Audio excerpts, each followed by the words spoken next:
বললেন, কি বলবেন? খুবই ভালো লাগলো। দীঘা এখন ধর্মীয় স্থান হয়ে গেল, পর্যটন জায়গা তো ছিলই, এখন ধর্মীয় জায়গা হয়ে গেল। মানুষের এখানে এখন আরও আগমন হবে এবং আমাদের ট্যুরিজমও ডেভেলপ হবে। তার সাথে সাথে ঠাকুরের আবির্ভাব এখানে হয়েছে, ঠাকুর এখানে তার মন্দির স্থাপন হলো। তো naturally it is become a history now. মানে ভারতবর্ষের মধ্যে এরকম ধরনের ঘটনা আজ অব্দি ঘটেনি।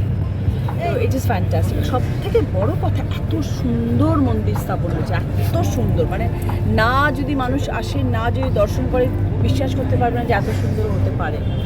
Beautiful it is. পুরী তো আছে, পুরী থাকবে, সারা জীবন থাকবে, কিন্তু দীঘার সৈকতে এরম ধরনের জগন্নাথ ধাম আনবিলিভেবল, বিউটিফুল। মুখ্যমন্ত্রীর এই উদ্যোগটাকে অনেকে বিরোধিতা করছেন, তাদের কি বলবেন? ঠাকুরের মন্দির নিয়ে, জগন্নাথ দেবকে নিয়ে যদি এরম ধরনের মন্তব্য আসে, তাহলে আমি তো মনে করবো যারা বলছে তাদের একটুখানি